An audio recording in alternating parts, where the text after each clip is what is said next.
semuanya, selamat datang di video edukatif kita hari ini. Kita akan membahas tema yang sangat penting loh dalam perkembangan anak, yaitu perkembangan psikososial dan moral.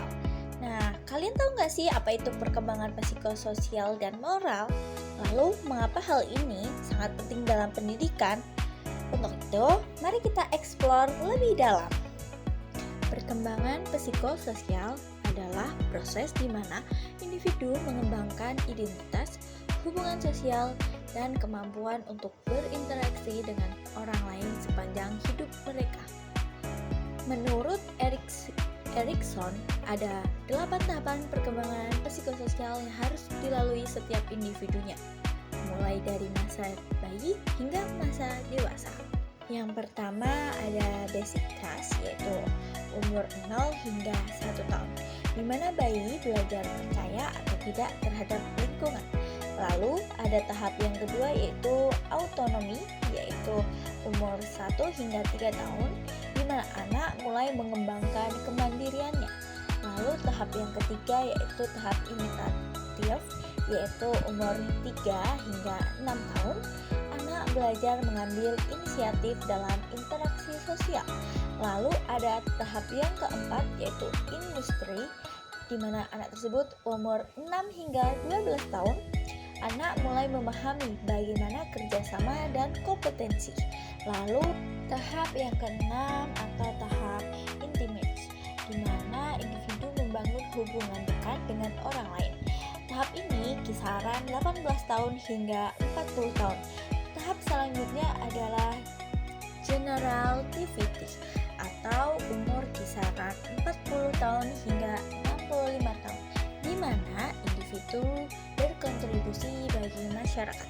Lalu ada tahapan yang terakhir atau tahapan ego integrity, di mana tahapan tersebut adalah umur 65 tahun ke atas dengan refleksi terhadap kehidupan mereka yang telah dijalani. Nah, setiap tahapannya memiliki tantangan atau krisis yang harus dihadapi.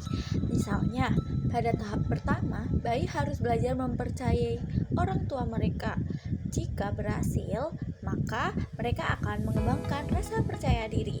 Sementara itu, perkembangan moral berkaitan dengan bagaimana individu memahami konsep baik dan buruk serta mengembangkan nilai-nilai etika. Lawrence Kohlberg mengemukakan bahwa perkembangan moral juga terjadi dalam tahapan-tahapan tertentu, di mana individu belajar untuk membuat keputusan moral berdasarkan prinsip. Kita lihat beberapa contoh penerapan perkembangan psikososial dan moral dalam dunia pendidikan. Yang pertama, penerapan pembelajaran kolaboratif. Dengan bekerja dalam kelompok, siswa belajar untuk berinteraksi dan membangun hubungan sosial yang positif. Yang kedua, diskusi tentang nilai-nilai etika dan moral dalam konteks pelajaran. Misalnya, ketika membahas cerita atau kasus tertentu, guru dapat mengajak siswa untuk merenungkan pertanyaan moral seperti apa yang seharusnya dilakukan tokoh utama ya? Ini membantu siswa mengembangkan pemahaman moral mereka. Yang ketiga yaitu kegiatan sosial. Nah, dengan kegiatan sosial dapat mendukung perkembangan psikososial. Siswa belajar untuk bekerja sama dalam tim dan memahami pentingnya empati serta tanggung jawab sosial. Peran guru sangatlah penting dalam mendukung perkembangan psikososial dan moral siswa. Seorang pendidik bukan hanya sebagai pengajar akademis, tetapi juga sebagai pembimbing yang membantu siswa menghadapi tantangan sosial dan emosional. Dengan menciptakan lingkungan belajar yang aman dan mendukung, guru dapat membantu siswa merasa nyaman untuk mengapresiasikan diri mereka. Ini sangatlah penting untuk perkembangan identitas mereka. Selain itu, guru juga perlu memberikan umpan balik yang konstruktif terkait perilaku sosial dan moral siswa. Dengan cara ini, siswa dapat belajar dari kesalahan mereka dan berkembang menjadi individu yang baik. Nah, berikut cara meningkatkan perkembangan psikososial dan moral siswa.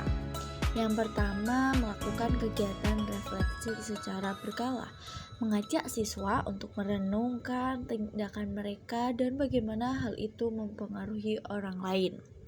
Nah, yang kedua ada melibatkan siswa dalam proyek sosial atau kegiatan sukarela. Ini tak hanya meningkatkan keterampilan sosial, tetapi juga menanamkan nilai-nilai empati dan tanggung jawab mereka. Jadi, mari kita ingat bahwa perkembangan psikososial dan moral adalah bagian integral dari pendidikan. Sebagai guru atau pendidik, kita memiliki tanggung jawab untuk mendukung proses ini agar siswa dapat tumbuh menjadi individu yang sehat secara emosional dan moral. Sekian video edukasi dari saya Azara Salsabila Faizun dengan NIM 24041111, Prodi Pendidikan IPA, Fakultas Matematika dan Ilmu Pengetahuan Alam, Universitas Negeri Semarang.